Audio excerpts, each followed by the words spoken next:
창세기 27장은 실수하는 얘기로 가득 차 있습니다. 이삭도 실수했고 리브가도 실수했고 야곱도 실수했고 또 에서도 실수를 합니다. 인간은 실수하는 존재입니다. 실수를 안 하려고 그래도 죄인으로 태어난 우리들은 구원받았지만 연약하고 무너지기 쉬운 존재들입니다. 인간의 본질은 실수하는 데 있고 하나님의 본질은 그 실수한 인간을 용서하시고 다시 세워주시고 다시 만들어주시는 데 있습니다. 우리가 믿음의 조상이라고 부르는 이삭과 그 아내 리브가도 끝까지 하나님의 약속과 예언을 신뢰하지 못하고 도중에 인간적인 생각과 조급한 마음 때문에 실수하고 불신앙에 빠졌던 그런 한 사건을 오늘 우리가 27장에서 봅니다. 1절을 먼저 읽겠습니다. 1절 시작. 이삭이 나이 많아 눈이 어두워 잘 보지 못하더니 맏아들 에서를 불러 가로되 내 아들아 하매 그가 가로되 내가 여기 있나이다. 이삭이 나이 많이 들어 눈이 어두워지게 되었습니다. 젊었을 때보다도 이제 체력이 떨어지고 기운이 쇠할 나이가 되었을 때, 눈이 침침해졌을 때 사람들은 환경에 쉽게 적용하고 그리고 인간적이 되기가 아주 쉽습니다. 나이가 들면 본의 아니게 불안해집니다. 두려움에 사로잡히게 되고 불신앙에 빠지게 됩니다. 이삭도 예외는 아니었습니다. 그는 미래에 주어질 하나님의 약속보다는 현재 상황에 더 민감하게 반응을 했고 인간적인 생각이 먼저 신앙적인 그 믿음보다 앞섰던 일을 여기서 보게 됩니다. 이삭에게 있어서 실수란 무엇입니까? 그것은 에서를 부른 일이었습니다. 1절에 보면 이삭이 나이 많아져서 잘 보지 못할 그때 맏아들 에서를 불렀다고 말했습니다. 에서를 왜 불렀을까요? 하나님의 뜻을 거역했기 때문에 그렇습니다. 하나님은 쌍둥이를 이삭에게 주었을 때 먼저 에서에게, 큰아들인 에서에게 장자권의 축복을 준 것이 아니라 둘째인 야곱에게 장자권의 축복을 주었습니다. 그러나 이삭은 이것이 도대체 마음에 들지를 않았습니다. 왜 하나님은 왜 큰 자가 작은 자를 섬기라고 하셨을까? 에서에게 장자권의 축복을 주는 게 마땅한데 왜 하나님은 이 순서를 바꿨을까? 이삭은 그것이 마음에 불편했습니다. 이삭은 인간적으로 에서를 좋아했습니다. 야곱보다는 에서가 남성답고 활달하고 사냥해서 그 자기에게 음식을 잘 주었기, 별미를 만들어 주었기 때문에 그 에서에게 더 애정이 많았습니다. 여러분, 부모가 자식들에게 편애를 가지면 사고가 생깁니다. 나는 여러분들의 자녀들을 편애하지 않게 되기를 바랍니다. 부모들은 내가 자식은 편애하지 않는다고 말합니다. 그러나 여러분이 편애하지는 않겠지만 자식이 그렇게 느끼는 데 문제가 있습니다. 만약에 자식이 그렇게 느꼈다면 편애하신 것입니다. 자식들이 느낄 때 부모가 나를 사랑한다고, 똑같이 사랑한다고 느끼게 하셔야 합니다. 그러나 이삭은 이 부분에 있어서는 실패를 했습니다. 이삭은 에서를 더 사랑했고 리브가는 야곱을 더 사랑했기 때문에 그랬습니다. 하나님의 명령은 야곱을 약속의 후계자로 세우라는 것인데 이삭은 이제 야곱을 후계자로 세우고 싶은 마음이 없었습니다. 그래서 에서를 부른 것입니다. 1절이 그 얘기입니다. 맏아들 에서를 불러 가로되 내 아들아 라고 말할 때 에서가 내가 여기 있나이다 라고 대답을 합니다. 창세기 25장 조금 전장으로 가보십시오. 창세기 25장 22절 23절에 보면은 쌍둥이를 하나님이 주셨을 때 예언이 나타납니다. 이삭은 40세에 결혼했습니다. 20년 동안 아기가 없었습니다. 그래서 아기 달라고 하나님께 간절히 20년 동안 믿음으로 기도했습니다. 그때 하나님이 하나를 주지 않고 쌍둥이를 주었습니다. 이삭은 질문했습니다. 왜 이런 쌍둥이를 주십니까? 그때 대한 해답이 22절, 23절입니다. 같이 읽겠습니다. 시작. 아이들이 그 태 속에서 서로 싸우는지라 그가 가로되 이 같으면 내가 어찌할꼬 하고 가서 여호와께 묻자온대 여호와께서 그에게 이르시되 두 국민이 내 태중에 있구나. 두 민족이 내 복중에서부터 나누이리라. 이 족속이 저 족속보다 강하겠고 큰 자는 어린 자를 섬기리라 하셨더라. 쌍둥이 뜻이 무엇입니까? 라고 말하니까 하나님이 두 국민이다 그랬습니다. 태중에서부터 두 국민이 서로 나누인 것입니다. 그러면서 아주 중요한 예언이 하나 하나님으로부터 나옵니다. 그것은 이 족속이 저 족속보다 강하겠고 큰 자는 어린 자를 섬기리라는 예언입니다. 이삭과 리브가는 쌍둥이를 가지면서 이 아이를 잉태하면서부터 하나님께서 큰 자가 어린 자를 섬기게 되겠다는 이런 하나님의 섭리, 하나님의 계획을 그는 이미 어렸을 때부터 이 아이가 태어나기 전부터 알았습니다. 에서가 아니고 하나님은 야곱을 세우시려 하시는구나. 에서와 야곱이 성인이 되었을 때 한 번은 에서가 사냥을 하고 돌아왔습니다. 그러나 에서는 장자권의 소중함을 깨닫지 못한, 영적인 중요성을 깨닫지 못한, 장자권을 소홀히 여기는 그런 사람이었습니다. 배가 고팠을 때 에서는 쉽게 장자권을 소홀하게 자기 동생에게 단팥죽 한 그릇으로 장자권을 팔아버립니다. 물론 말로 판 것이지만 그건 굉장히 중요한 의미를 가지고 있습니다. 에서는 자기의 장자권의 소중함을 지키지 못한 사람입니다. 이런 사건을 이삭과 리브가는 잘 알고 있었을 것입니다. 그런데 이런 하나님의 섭리와 계획이 있었음에도 불구하고 이삭의 마음에는 이게 늘 불편했던 거예요. 왜냐하면 에서가 장자가 돼야 되는데, 에서가 장자권을 가져야 되는데 라는 생각을 늘 가지고 있었던 것이죠. 우리는 인간적으로 하나님의 계획에 감정적으로 반하는 그런 생각을 할 수가 있습니다. 하나님은 이런 계획을 가지고 가기를 원하는데 내 생각에 감정적으로 동의하지 않기 때문에, 또 특별히 이삭은 에서를 사랑하기 때문에 에서에게 이 장자권을 주고 싶은 그런 마음을 가질 수가 있습니다. 그런데 1절에 보면 우리는 재미있는 사실을 하나 발견합니다. 이 장자권을 수여할 때는 가족을 다 동원해서 모든 사람이 있는 데서 잔치와 연회를 베풀고 장자권을 수여합니다. 그러나 오늘 성경에 보면은 이 장자권을 수여할 때 리브가를 뺍니다.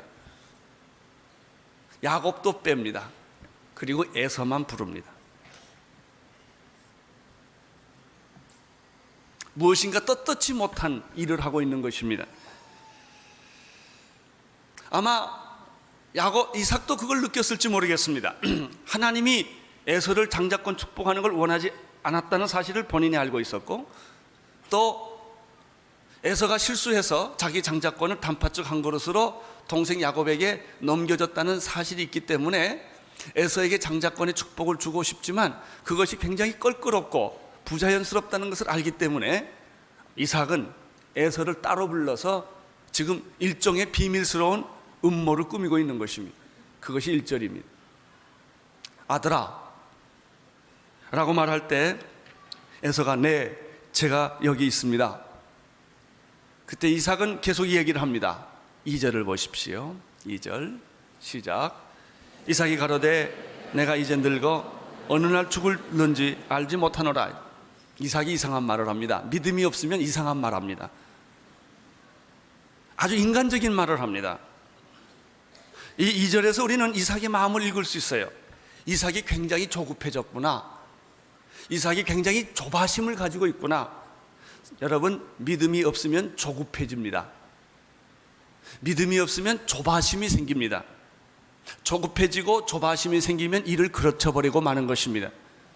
나는 오늘 여러분들에게 조바심, 조급함이 없기를 바랍니다. 하나님을 믿는 사람은 일이 안 돼도 여유를 갖습니다.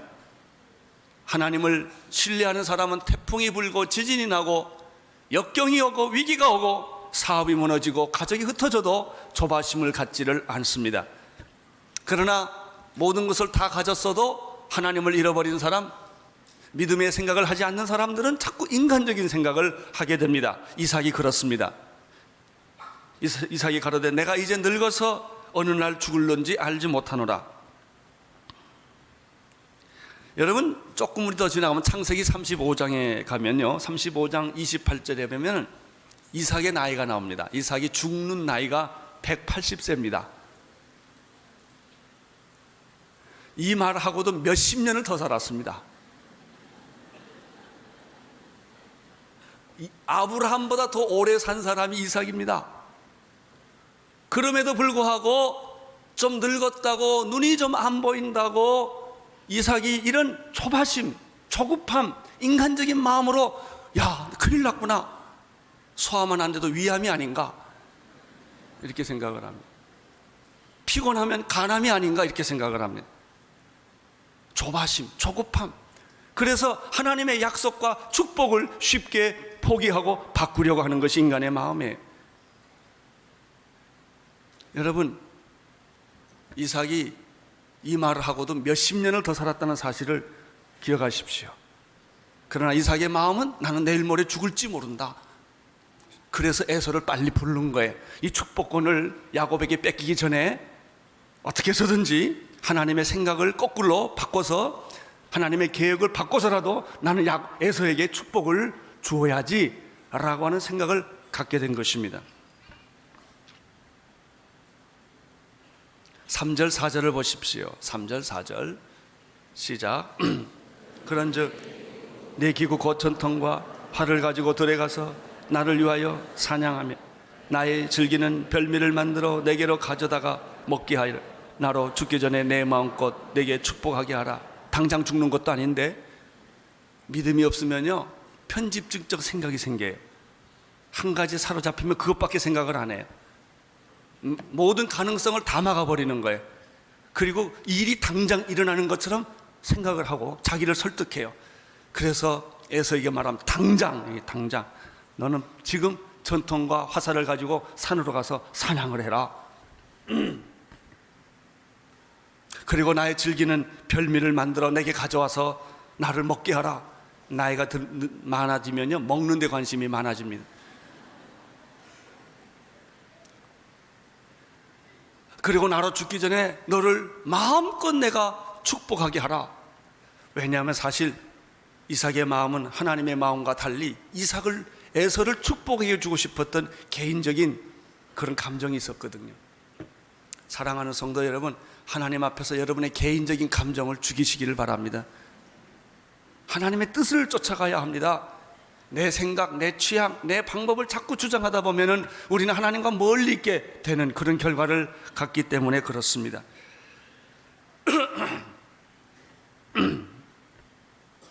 사람은 불신앙적 태도를 취하게 될 때 여러 가지 방법으로 그걸 합리화하는 작업을 합니다. 그는 장자권을 축복하기 위해 잔치와 연회를 베풀어야 한다고 생각을 했습니다. 연회는 많은 사람을 불러 모으는 것입니다. 그러나 이삭은 에서와 이삭 둘만의 연회석을 베풀려고 한 것입니다. 이것은 다 불신앙의 결과입니다. 이것이 바로 이삭의 실수였고 이것이 이삭의 불신앙이었습니다. 그러나 하나님은 이삭이 이런 잘못된 생각을 그대로 갖도록 내버려 두지 않았습니다. 하나님이 개입하신 것입니다. 하나님은 어떻게 개입하셨습니까? 리브가로 하여금 야곱, 에서와 이삭의 비밀스러운 음모를 듣게 한 것입니다. 5절을 보십시오. 5절 시작. 이삭이 그 아들 에서가 말할 때 리브가가 들었더니 에서가 사냥하여 오려고 들러나가매. 한번 따라해 주십시오. 비밀은 없다. 옆에 분에게도 말하십시오. 비밀은 없다. 당신이 비밀이라고 생각했지만 하나님은 듣고 계십니다. 이삭과 에서는 둘만의 계약이라고 생각했는데 누군가 들은 것입니다. 이것은 하나님이 막았다는 것을 의미합니다. 하나님이 그것을 허락하지 않은 거예요. 몰래 비밀리 하나님의 계획을 반전시키려고 했던 그 이삭의 불신앙적 태도를 하나님이 막으신 것이죠. 가끔 하나님은 여러분의 비밀을 들통나게 하십니다. 가끔 하나님은 여러분의 계획을 막기도 하십니다. 그것은 당신의 인간적인 생각이었기 때문에 하나님의 계획과 뜻과 정반대의 길을 걸어갈 때 하나님은 도중에 막으시기도 하시는 것입니다.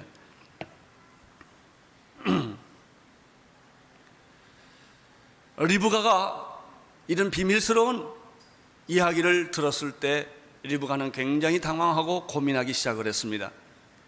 그 이유는 하나님이 야곱을 축복한다는 사실을, 그 예언을 알고 있었기 때문에 자기 남편이 하나님의 뜻에 반하여 어그러져서 인간적으로 에서를 축복하려는 그 음모를 부인이 알았기 때문에 리브가는 고민하기 시작합니다. 리브가의 고민은 이런 것입니다.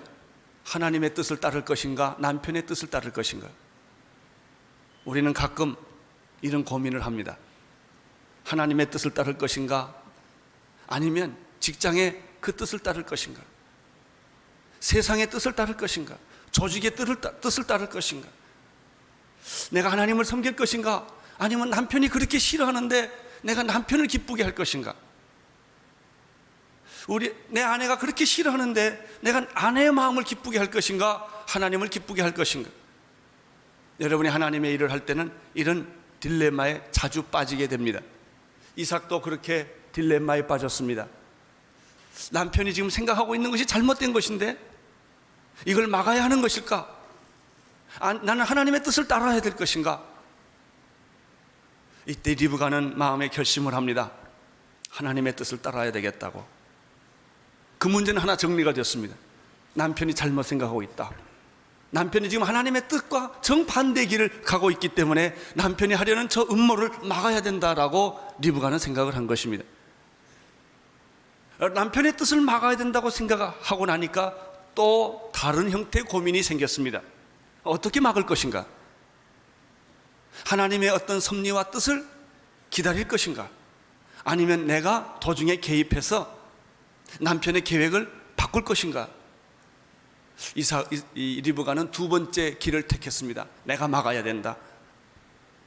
그런데 막을 방법이 없어요. 그래서 리브가가 생각한 것은 거짓말과 속임수를 써서라도 자기 남편의 뜻은 막아야 된다라고 생각한 것입니다. 이것이 리브가의 실수입니다. 리브가가 하나님의 뜻을 따르고자 했던 것은 옳은 태도였습니다. 그러나 그 하나님의 뜻을 따르고자 하는 방법은 너무나 잘못된 것입니다. 세상적인 방법이었습니다. 거짓말과 속임수와 이런 것으로 남편이 하고 있는 일을 막고자 했던 것이죠.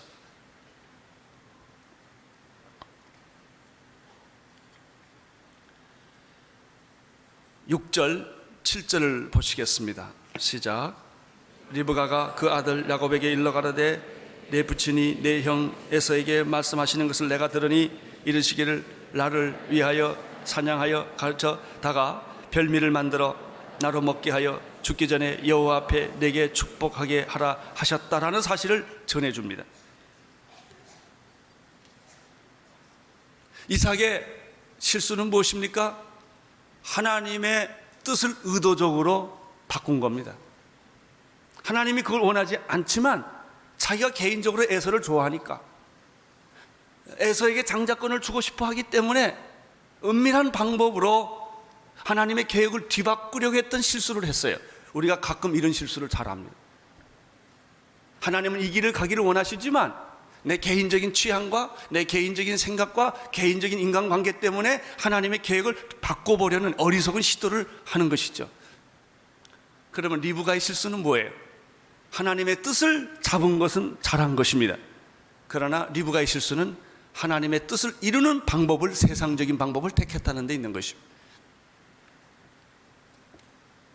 아무리 선한 일이고 좋은 일을 할지라도 그 방법이 선하고 좋지 않으면 결국 패배하고 수치를 겪게 되어 있습니다. 여러분, 목적이 좋으면 수단도 좋아야 합니다.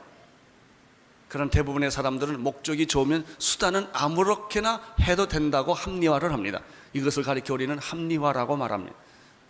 왜? 목적이 좋기 때문에 사람을 죽이건 비인간적으로 하건 비인격적으로 하건 다 합리화시켜버리고 마는 것입니다. 그것이 죄를 짓는 비결이에요. 죄를 짓게 되는 계기가 되는 것이요, 망하고 수치를 당하게 되는 계기가 바로 여기 있었는데, 이것이 바로 리브가의 실수였습니다. 8절, 9절, 10절을 보십시오. 시작. 그런즉 내 아들아, 내 말을 쫓아 내가 내게 명한 대로 염소떼에 가서 거기서 염소의 좋은 새끼를 내게로 가져오면 내가 그것으로 내 보친을 위하여 그 즐기시는 별미를 만들리니 내가 그것을 가져 내 부친께 드려서 그로 죽으시기 전에 내게 축복하기 위하여 잡수시게 하라. 리브가는 하나님의 뜻을 위하여 인간적인 방법을 선택하기로 마음의 결정을 했습니다. 마치 이것은 헌금하기 위하여 도둑질을 시키는 것하고 똑같습니다. 성경 읽기 위하여 촛불 한 자루 훔치는 것을 합리화시키는 것과 똑같습니다. 우리는 가끔 이런 것들을 일상생활에서 많이 경험합니다. 탈세를 하고 자기 직장에 있는 노동자들을 착취를 하고 거기에서 얻어지고 벌어진 돈으로 개척교회 하겠다는 겁니다. 구제사업 하겠다는 것입니다. 내가 왜 착취를 하는가? 내가 왜 불합리한 일을 하는가? 나는 개척교회 하기 때문에, 나는 교회를 섬기고 전도를 하기 때문에 이렇게 합리화를 사람들은 쉽게 하는 것입니다. 이런 실수를 저지른 사람이 리브가였습니다. 여러분, 이런 실수는 이삭과 리브가만 짓는 것이 아니라 우리의 일상생활에서 쉽게 나도 모르는 사이에 이런 실수들을 자주 범하고 있다는 사실을 우리는 알고 있습니다. 리브가는 이런 생각을 하고 난 다음에 담대해졌습니다. 그리고 아들에게 이렇게 말합니다. 가서 염소 새끼 좋은 것 하나를 골라와라. 나는 내 남편이 어떤 음식을 좋아하는지 너무나 잘 알기 때문에 사냥한 고기처럼 별미를 만들어서 내 남편에게 그것을 주어서 속일 것이다. 처음부터 어떻게 하다 보니까 속인 게 아니고 처음부터 의도적으로 속일 생각을 가지고 있었던 것입니다.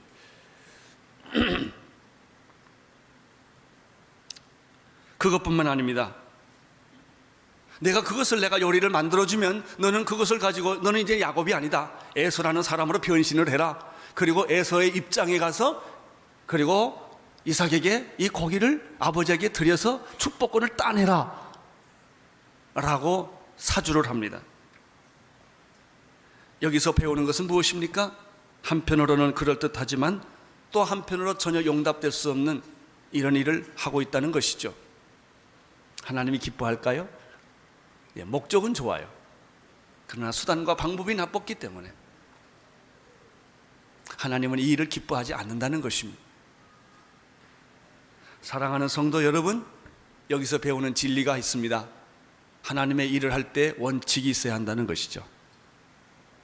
그것은 예수님이 말씀하신 것처럼 가이사의 것은 가이사의 것이요 하나님의 것은 하나님의 것이라고 하는 원칙입니다. 마태복음 6장 24절에서 예수님께서 하신 말씀이 있습니다. 돈과 하나님은 겸하여 섬길 수가 없다는 말씀입니다. 사도 바울은 로마서 12장 21절에서 이렇게 말했습니다. 악에게 지지 말고 선으로 악을 이겨라. 그리스도인은 악으로 악을 이기는 사람들이 아니다. 세상적인 방법으로 하나님의 뜻을 이루는 사람들이 아니다. 이것이 진짜 하나님의 뜻이라고 한다면 하나님의 방법으로 이루어야 한다는 것이다. 악으로 이길 때는 세상적인 사람과 똑같이 하지만 선으로 악을 이길 때는 고통이 따르는 것이다. 손해를 보는 것이다. 외롭고 고독하고 힘든 것이다. 나만 병신되고 바보 되가는 것 같은 그런 느낌을 갖게 되는 것이다. 그렇지만 하나님의 사람들은 그 길을 가는 것이다. 이런 어머니의 제안을 받았을 때 야곱은 어떻게 반응합니까? 야곱은 굉장히 소심한 사람이에요. 에서는 활달하고 남성적이에요. 들강아지예요. 야곱은 집강아지예요. 큰 일을 해보고 이루지를 못하는 남자였습니다. 이 11절 12절을 보십시오. 시작. 내 형 에서는 털사람이요 나는 매끈매끈한 사람인즉 아버지께서 나를 만지실 때 내가 아버지께 속이는 자로 베일지라 복은 고사하고 저주를 받을까 하나이다. 야곱의 말은 결코 틀린 말이 아니었습니다. 그는 아버지를 속인다는 것이 몹시 두려웠고 그 결과 저주를 받을 것이라는 생각을 하게 되었습니다. 그러나 리브가의 생각은 달랐습니다. 야곱의 반대를 무시하고 그는 자기 결정한 것을 밀고 나갑니다. 만일 거짓말이 탄로되어 내가 아버지로부터 축복을 못 받고 저주를 받게 될 일이 생긴다면 그 저주를 내게로 돌려라. 내가 다 받을 것이다. 여자가 참 독하다는 사실을 우리는 여기서 또 한번 확인하게 됩니다. 13절을 보십시오. 13절 시작. 어미가 그에게 이르되 내 아들아 너의 저주는 내게로 돌리리라. 내 말만 쫓고 너는 가서 그 새끼를 가져와라. 리브가는 아주 단호합니다. 우리는 잘못된 것도 단호하게 행할 수 있다는 사실을 압니다. 리브가는 물러서기를 원하지 않았습니다. 야곱에게 계속 압력을 가기 시작했습니다. 너는 가서 염소 새끼 중에 좋은 것을 골라가지고 오너라. 우리들 자신 안에서 이런 경험을 많이 합니다. 잘못된 일인 줄 알지만 어쩔 수 없이 상황에 따라서 그 일을 계속하는 사람이 바로 야곱이었다고 하는 것이죠. 이삭의 실수는 하나님의 뜻을 거역하는 것이었습니다. 리브가의 실수는 하나님의 뜻이었지만 수단과 방법을 가리지 않고 속임수와 거짓말로 하나님의 뜻을 이루려는 데 있었습니다. 이것이 바로 오늘 여러분과 내가 쉽게 실수할 수 있는 종류의 내용들입니다. 14절을 보십시오. 14절 시작. 그가 가서 취하여 어미에게를 가져왔더니 그 어미가 그 아비의 즐기는 별미를 만들었더라. 야곱은 소심한 사람이었지만 소신이 없었던 사람입니다. 그는 어머니의 간청을 싫지만 받아들입니다. 즉시 가서 염소 새끼를 어머니에게 갖다 주게 되었고 리브가는 이삭의 입맛에 맞도록 요리를 합니다. 15절, 16절, 17절을 또 계속 읽으십시오. 시작. 리브가가 집안 자기 처소에 있는 맏아들 에서의 종의 의복을 취하여 작은 아들 야곱에게 입히고 또 염소 새끼의 가죽으로 그 손과 목에 매끈매끈한 곳을 꾸미고 그 만든 별미와 떡을 가지고 떡을 자기 아들 야곱의 손에 주니라. 리브가는 적극적으로 거짓말과 거짓과 위선을 행동으로 옮기기 시작합니다. 이제 별미를 만들었습니다. 그 다음에 할 일은 집안의 구석구석을 찾아서 에서가 입던 옷을 훔쳐옵니다. 여기 보면 리브가가 집안 자기 처소에 있는 맏아들 에서의 종의 오복을 취하여, 이렇게 좋은 말로 취하여 그랬는데 이걸 솔직하게 말하면 그냥 가져온 거죠. 그렇죠. 남의 물건을 도적질한다는 것은 잠깐 빌려오는 거 아니겠습니까? 오랫동안.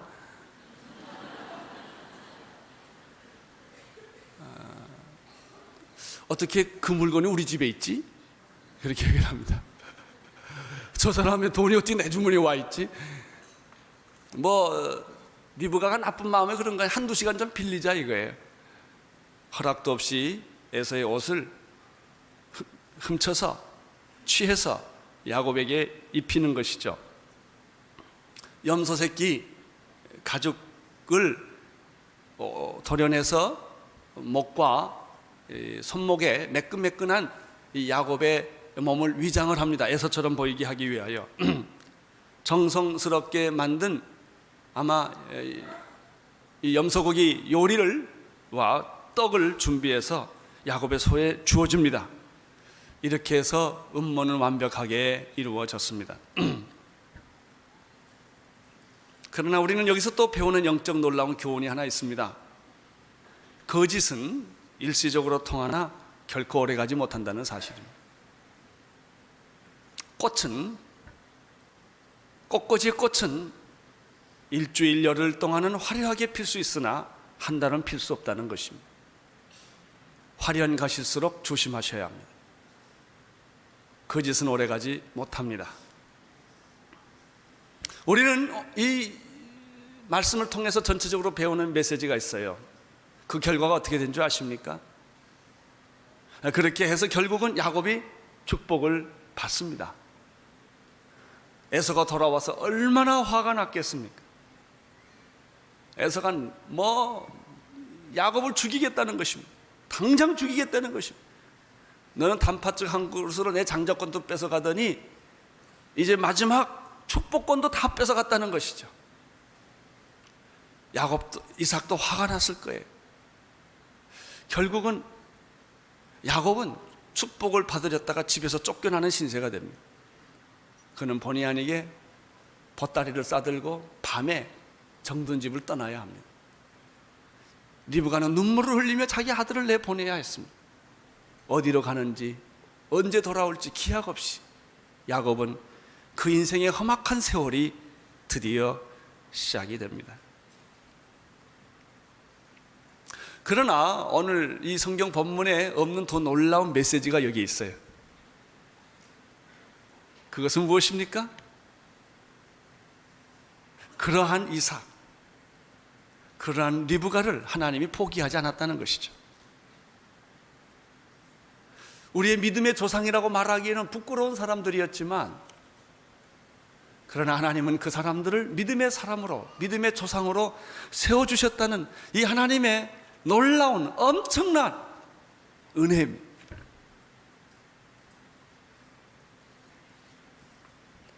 여러분, 우리들이 자격 있거나 믿음이 있어서 우리를 부르신 것이 아닙니다. 내가 배신을 안 하거나 충성심이 너무 많았기 때문에 하나님이 나를 당신의 제자로 쓰시는 것이 아니죠. 예수님의 12 제자를 보십시오. 얼마나 그들이 감정적으로 많이 변했고 실수를 많이 했고 주님을 따른다고 했지만 위기에 부딪히면 다 도망갔고 옛날 직업으로 돌아갔고 부활하신 예수님을 보면서도 믿지 못했던 사람들이 예수님의 12 제자들이었지만 예수님은 그들을 버리지 않았어요. 끝까지 그들을 붙들고 제자들을 사랑하시되 끝까지 사랑하시느라. 그래서 그들로 하여금 위대한 12사도를 만들어서 세계 복음화의 주역을 만들었다는 사실은 우리를 감동케 하는 것입니다. 이것을 가리켜 은혜라고 말합니다. 하나님, 나 같은 죄인을 왜 살려주셨습니까? 하나님, 나와 같이 주님 섬긴다고 하면서 수없이 배신했던 내가 나를 하나님이 버리지 아니하시고 마지막 순간까지 나를 붙드셔서 영광스러운 일생을 마치게 하시고 그 길을 가게 하시는 것입니까? 나는 오늘 이삭과 리브가의 실수를 보면서 그럼에도 불구하고 이삭을 들어쓰시고 리브가를 들어쓰시는 하나님의 위대한 사랑과 그 크신 궁휼하심에 나는 눈물을 흘릴 수밖에 없습니다. 왜? 그것이 나를 사랑하셨던 하나님의 사랑이기 때문입니다. 사랑하는 성도 여러분, 여러분의 실수와 연약함과 과거의 수치스러운 일 때문에 주저하거나 절망하거나 좌절하지 마십시오. 오늘 이 본문을 통해서 배우는 놀라운 메시지는 하나님은 특별한 사람을 쓰시는 것이 아니라 보통 사람을 쓰신다는 것이죠. 보통 사람들, 나와 같은 보통 사람들을, 여러분과 내가 왜 위대해질 수 있느냐? 하나님의 손이 위대하기 때문에 그런 것입니다. 하나님의 사랑이 위대하기 때문에 우리가 위대하게 사용되는 것뿐입니다.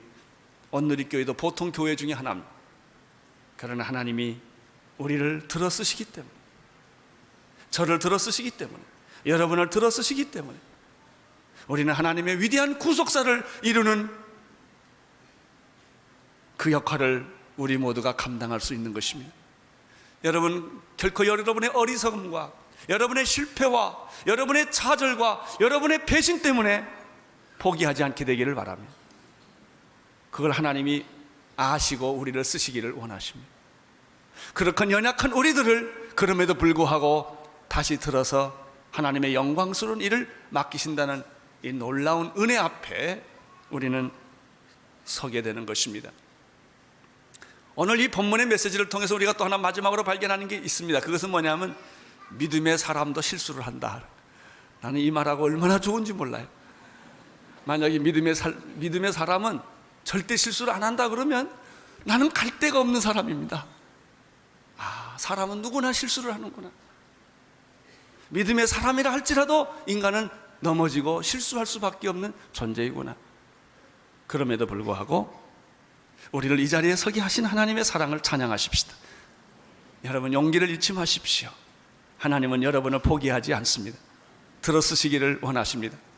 나이가 너무 많다고 두려워하지 마십시오. 지난주에 우리 교회에서 놀라운 기적이 있었어요. 만 99세 나신 분이 세례를 받았습니다. 다음 주일날 제가 그분에게 간증을 부탁을 했습니다. 99세 나신 분도 하나님이 쓰신다. 하나님이 기름 부어주신다. 그분도 하나님의 나라에는 정말로 꼭 필요한 분이시다.